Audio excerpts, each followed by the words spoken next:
Hello बच्चों, कैसे हो आप सभी।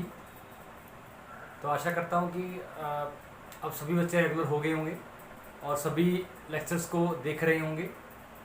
तो हम कर रहे थे प्रिज्म। तो इससे पहले मैं ये पूछना चाहूँगा कि एक बार मुझे जहाँ हमारा व्हाट्सएप ग्रुप बना हुआ है उसमें काइंडली मुझे मैसेज करके बताइएगा कि जो मैंने कुछ क्वेश्चन जो बचे हुए जो आपके लाइव क्लास में नहीं हो पाए थे, तो क्या वो आपको समझ आए। अगर कोई डाउट है तो मुझे मैसेज कर देना। तो आप मुझे मैसेज कर दिया, अगर कोई भी डाउट हो, किसी भी चीज़ का कोई भी डाउट हो तो आप मुझे मैसेज कर दिया करो कि सर ये डाउट है और ये क्लियर नहीं हो रहा। तो kindly send me the message on WhatsApp regarding studies, कोई इशू नहीं है। ठीक, तो आज हम स्टार्ट करेंगे। Today we are going to start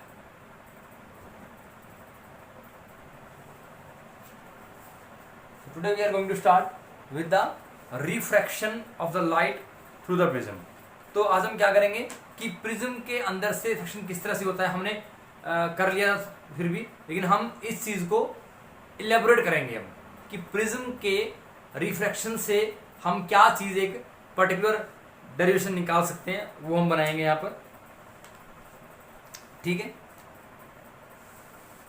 तो let us start.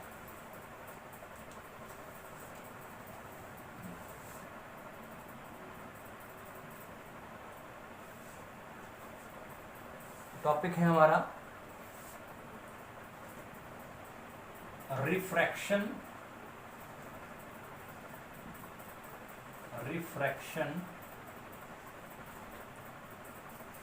Of light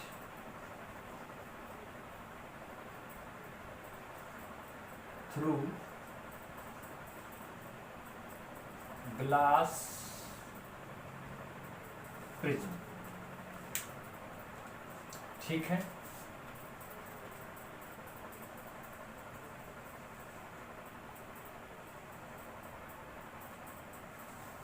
तो आज हम करने वाले हैं कि जैसे कि हमने प्रिज्म में कुछ फैक्टर डिस्कस किए थे कि डेल्टा किन किन फैक्टरों पे डिपेंड करता है, और वहां हमने आपको डायरेक्टली बताया कि इस पे डायरेक्टली करता है, इस पे इनवर्सली करता है, लेकिन हमने कोई एक्सप्रेशन नहीं निकाला क्योंकि हमारे पास कोई एक्सप्रेशन था ही नहीं।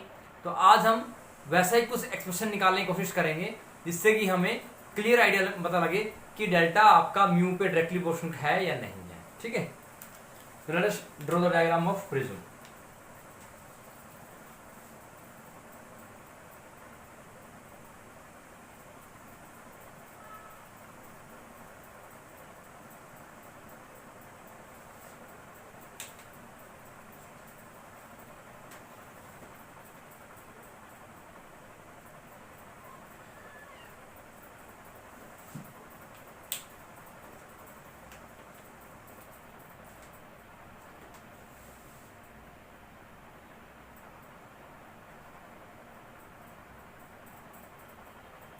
तो ये लाइट रे है, ये इस रिफ्लेक्टिंग साइड पे ए बी सी एक प्रिज्म है।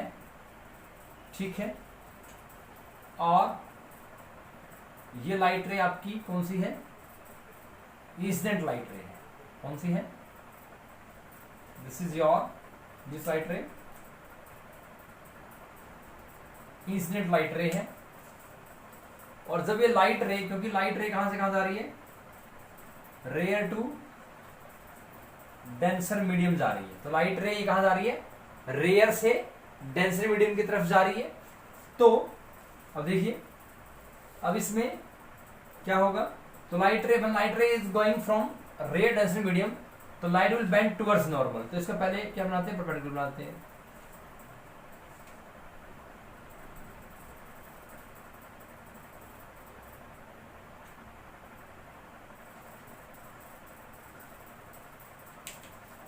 So it will bend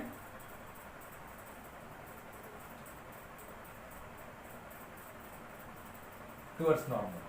ठीक है, अब इस लाइट अब ये कहां से कहां जा रही है, डेंसर टू रेयर जा रही है, तो इसका नॉर्मल बनाते हैं।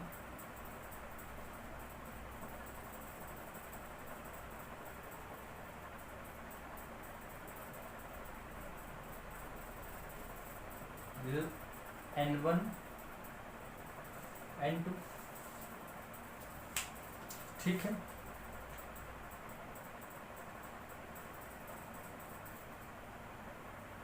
तो ये दोनों नॉर्मल आपस में जहां कटी, मैंने से कोई पॉइंट का नाम दे दिया, क्यू नाम दे दिया, ठीक है।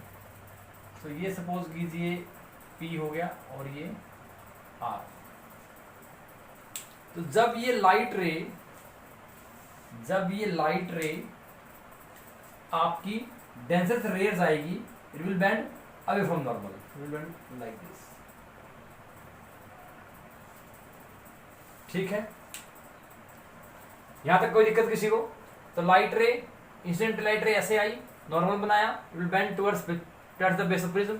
ये जब डेंसर रेज आएगी, it will again bend towards the base of the prism. अब ये एंगल हमारा है I1, ये क्या है? I1, ठीक है। तो इससे पहले अगर ये इंसिडेंट लाइट रे यहां पर अपनी ओरिजिनल पाथ पे होती तो ऐसे निकलती, ठीक है। लेकिन अब ये इंसिडेंट रे ये है, इमरजेंट रे ये है, तो ये कैसे निकल रही है? तो इसको क्या करते हैं, इसके पीछे बढ़ा देते हैं। तो क्या होगा इसको पीछे बढ़ाने में?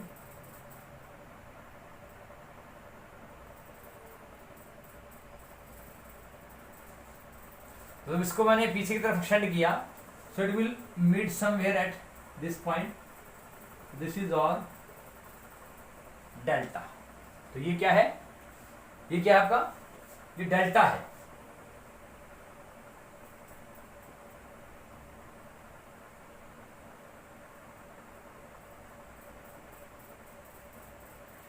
ये क्या है?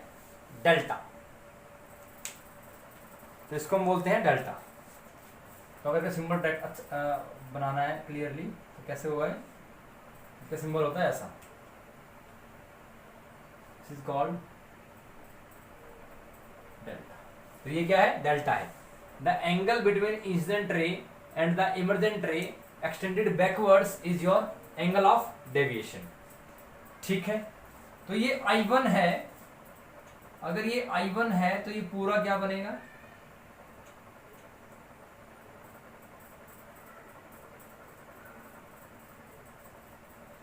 ये I1 है और ये क्या है? ये मेरा क्या है? R1। तो ये I1, ये R1, ठीक। तो ये वाला एंगल क्या बनेगा? अब देखिए, अगर आप देखोगे एंगल N1P, इसको कर लेते हैं, N1PO will be equal to angle, इसको मैंने मान लिया P dash, angle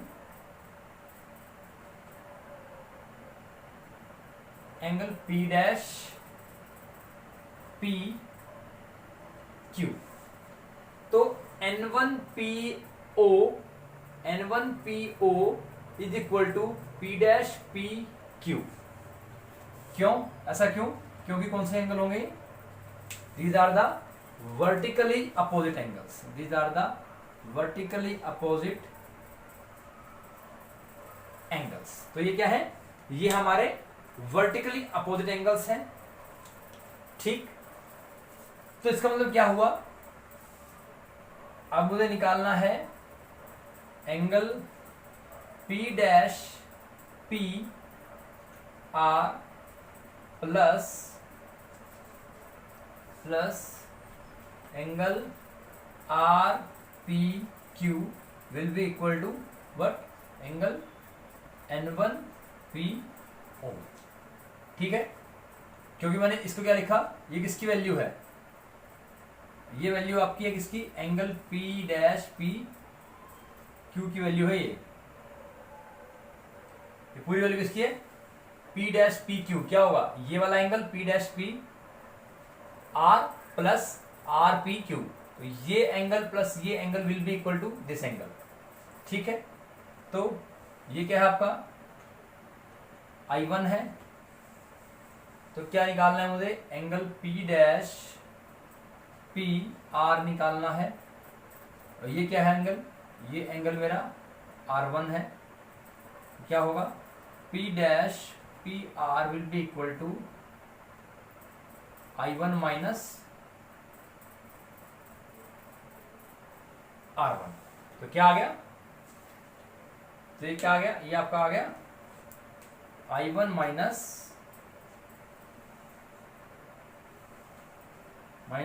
R1। So this angle will be I1 minus R1। क्या आ गया, ये आपका आ गया I1 माइनस R1 आ गया। ठीक है, तो अब ये हमारा I1 माइनस R1 आ गया। तो अब देखिए ये R1 है, ठीक, I1 है, तो ये बन गया हमारा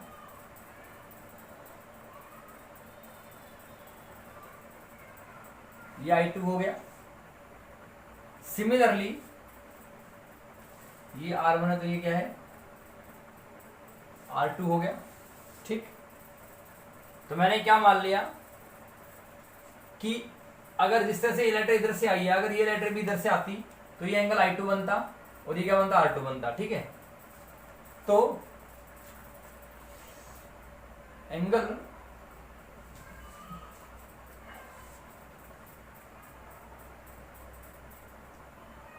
N2R dash, N2R dash is equal to angle I2।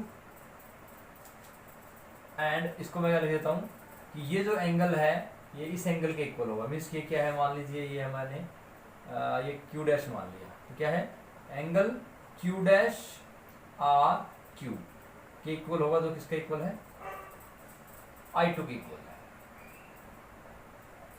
ठीक है, तो ये वाला जो एंगल है इस पूरे angle equal, means this angle will be sum of Q dash R Q, sorry ये एंगल किसके इक्वल होगा, बिकॉज वर्टिकली अपोजिट एंगल्स हैं। क्योंकि कौन से एंगल हैं, ये आपके वर्टिकली अपोजिट एंगल्स हैं। So N2R dash will be equal to Q dash R Q। These are the vertically opposite angles. So it means जो angle Q dash R Q है वो क्या है, हमारा I2 है पूरा। तो मेरे पास what is Q dash R Q written as, it will written as Q dash R P plus angle P R Q is equal to I2। तो क्यों ना angle Q dash R P निकाल लें, Q dash R P plus P R Q कितना है, P R Q is R2 equal to I2। So Q dash R P is equal to I2 minus R। ठीक है,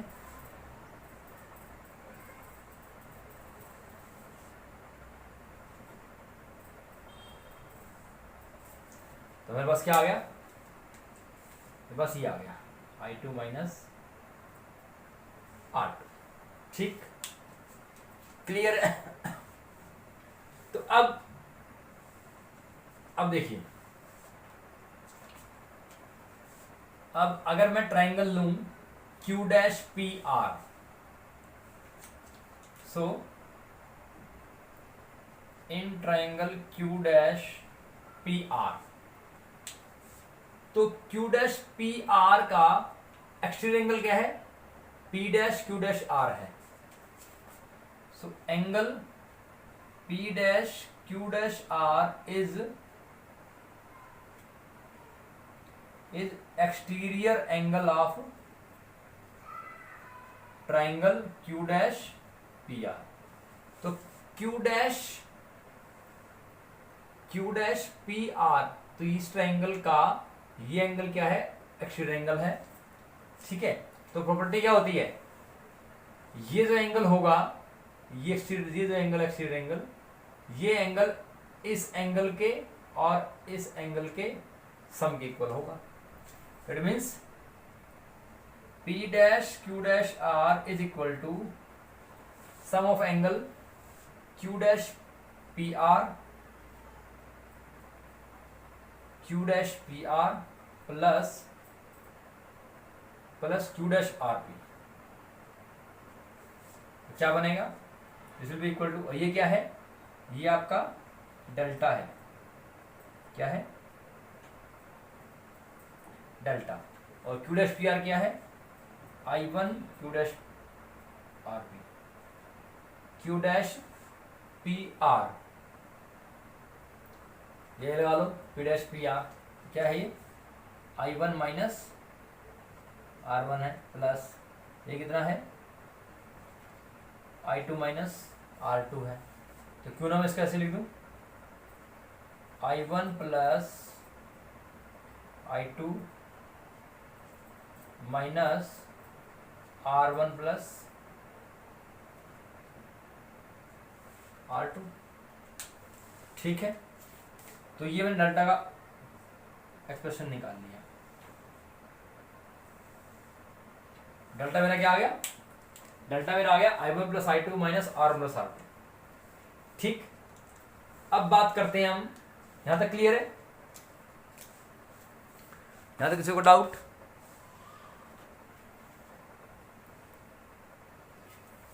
ठीक है, अब देखिए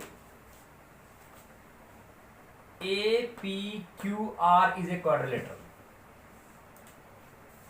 So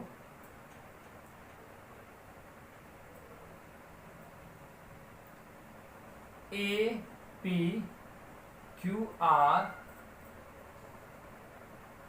is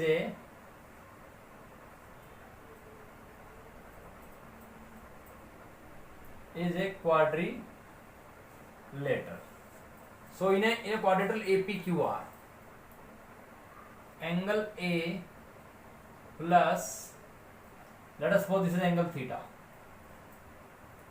Angle A plus theta is equal to 180 degree. क्या आ जाएगा?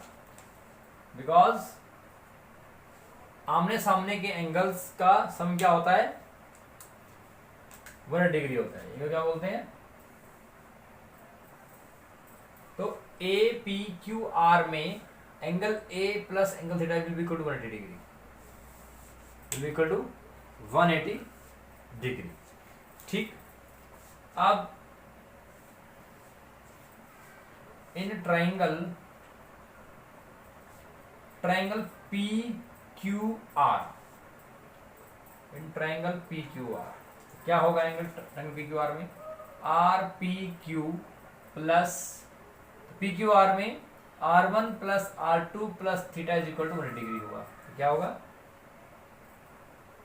R1 plus R2 plus theta is equal to what?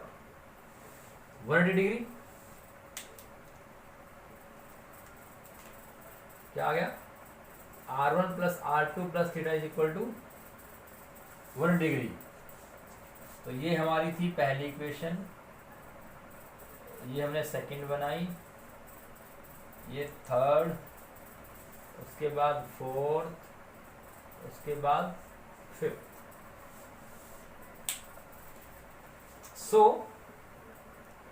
यहां पर PQR में, इस ट्रायंगल में, we know that in a triangle the sum of all the three angles will be equal to 180 degree. तो कितना आ गया? 180 डिग्री। तो R1 plus R2 plus equal to 180 degree आ गया। और अब अगर मैं फ्रॉम 4 and 5, तो क्या लिख सकता हूं 4 और 5 से मैं? A plus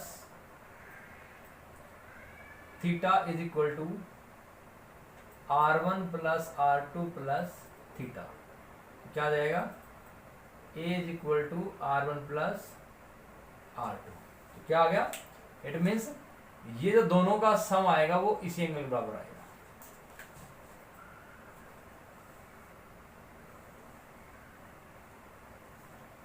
this is your sixth equation, this is your sixth equation. एक बार देख लीजिएगा।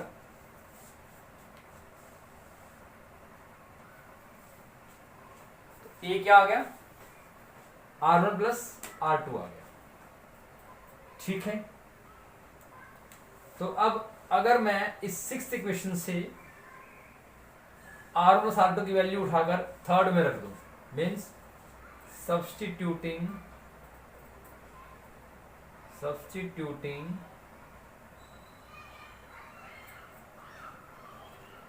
Value of R1 plus R2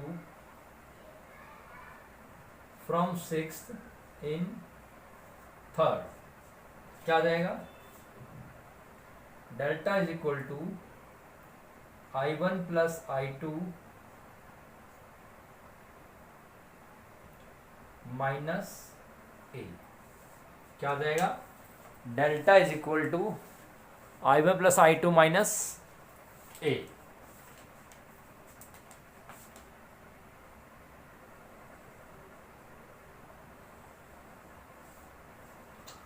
ठीक है,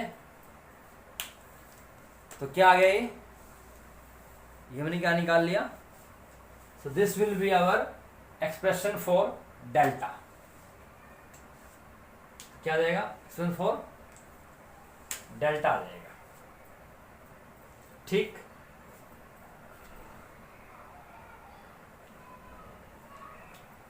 सो I1 ये है, I2 ये है, ठीक। तो यहां पर अगर मैं इसको I1 क्या होता है साइंस लॉ से, sine sorry mu into, so this will be equal to I1 by R1 is equal to mu.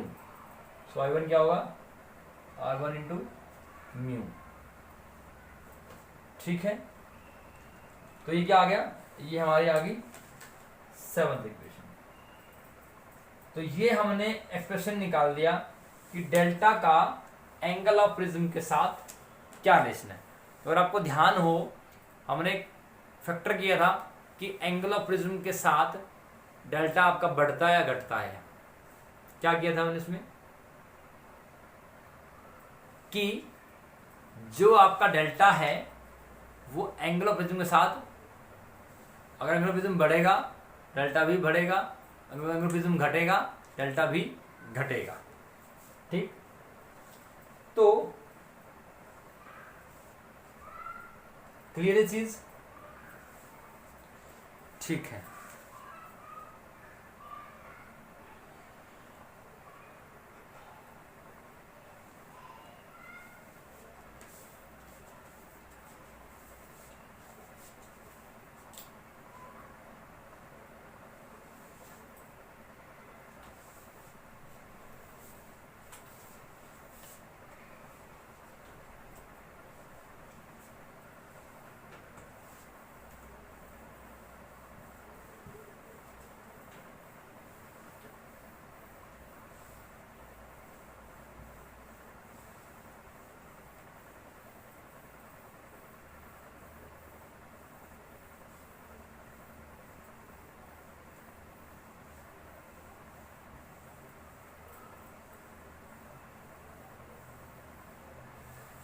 तो अब हम निकालते हैं dispersion of white light by a glass prism, कि अगर कोई व्हाइट लाइट ग्लास प्रिज्म से डिस्पर्स करती है तो वो क्या बताती है। तो पहले लिखो डिस्पर्जन क्या होता है।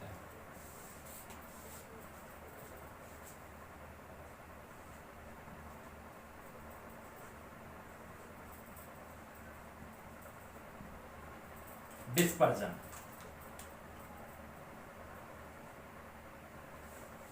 तो क्या होता है, जब भी कोई लाइट रे किसी ग्लास प्रिज्म में रेयर मीडियम से डेंसर मीडियम में एंटर करती है और वो बाहर निकलती है तो वो 7 कलर्स में ब्रेक हो जाती है। तो जब भी कोई लाइट रे रेयर मीडियम से डेंसर मीडियम में एंटर करती है और जब वो इमर्ज आउट करती मीन्स बाहर निकलती है, it will break into 7 colours and that 7 colours is called visible spectrum. क्या बोलते हैं उसको? Visible spectrum. It means the phenomenon due to which different components of white light are separated by a denser medium is called dispersion. क्या है? The phenomenon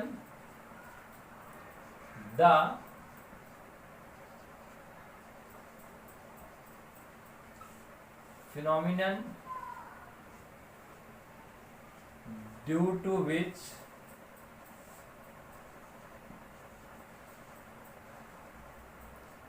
different components of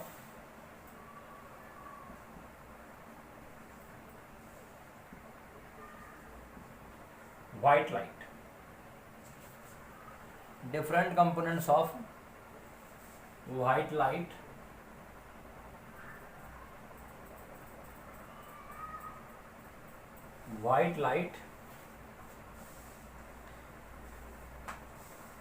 are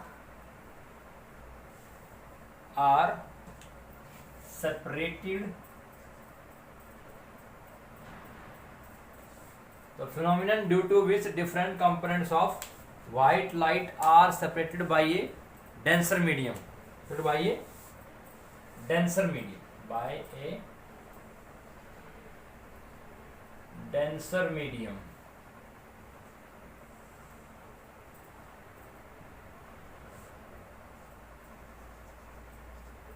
is called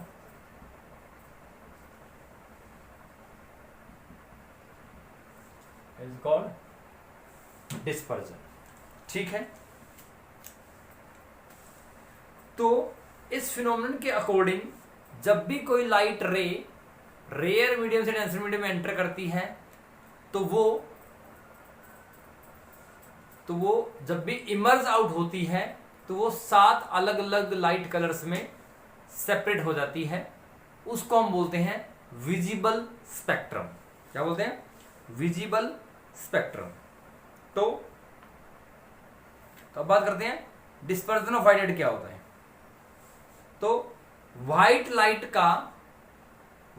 light का split होने की phenomena means एक white light है, जब वो glass prism में से निकलती है और उस ग्लास प्रिज्म में रिफ्लेक्शन के कारण जब वो व्हाइट लाइट बाहर निकलती है तो वो जब 7 अलग अलग पार्ट्स में डिवाइड हो जाती है उसको हम बोलते हैं dispersion of light.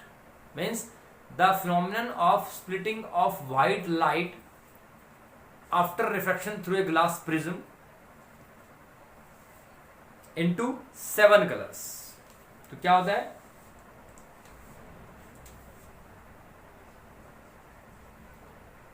The phenomenon of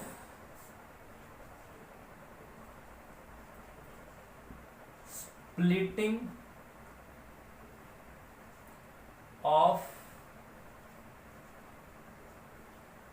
white light into 7 colors, so that is called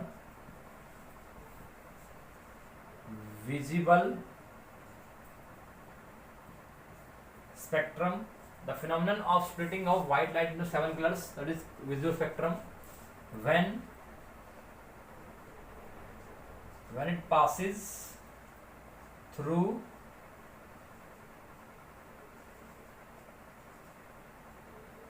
a glass film, and this visible spectrum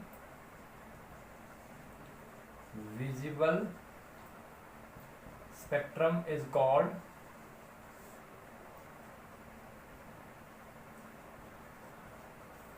विवग्योर।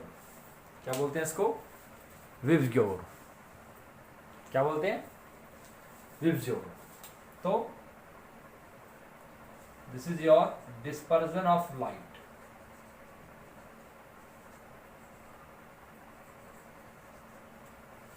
सो कल के लेक्चर में हम डिस्पर्जन ऑफ लाइट के रिगार्डिंग एक्सप्रेशन डिराइव करेंगे। ठीक है, सो इस आज वाले लेक्चर को ध्यान से देखिएगा, किस तरह से मैंने प्रिज्म के अंदर रिफ्रैक्शन को बताते हुए, रिफ्रैक्शन के रूल फॉलो करते हुए मैंने मैथमेटिकल मैनिपुलेशन से कुछ रिलेशन निकाला, जिसमें कि एंगल ऑफ डेविएशन का प्रिज्म से क्या रिलेशन है और एंगल ऑफ इंसिडेंस से क्या रिलेशन है। सो तो ध्यान से देखिएगा, कोई डाउट हो तो मुझसे पूछिएगा।